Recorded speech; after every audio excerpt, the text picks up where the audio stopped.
गजपति जिला पारलाखेमुंडी स्थित जिला मूर्तिका संरक्षण भवन में आज लिंसी फाउंडेशन सहयोग में मूर्तिका स्वास्थ्य कार्ड बंटन कार्यक्रम अनुष्ठित होइछि। एही कार्यक्रम में सेंचुरियन विश्वविद्यालय प्रकल्प परामर्शदाता डॉक्टर सौरभ बर्मन, मूर्तिका विज्ञान विभाग सहकारी प्राध्यापक डॉक्टर अरुणा पाल एवं सीसीडी निर्देशक श्री जगन्नाथ राजू प्रमुख मुख्य अतिथि भाव जोगदे एही कार्यक्रम शुभारंभ करथिले। एही कार्यक्रम में जिरांग और इंगारसी पंचायत 7टी ग्रामर 126 जन कृषकों को मूर्तिका स्वास्थ्य कार्ड बंटन करा जायतिला।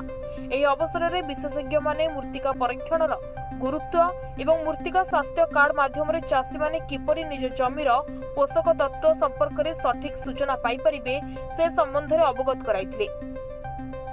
मूर्तिका स्वास्थ्य कार्ड द्वारा कृषक माने वैज्ञानिक पद्धति रे सार प्रयोग करि परिबे, मूर्तिकार उर्वरता वृद्धि करबा सह फसल उत्पादन बढ़ाई परिबे एवं कृषि खर्च कमाई स्थायी कृषि प्रणाली को प्रोत्साहन दे परिबे।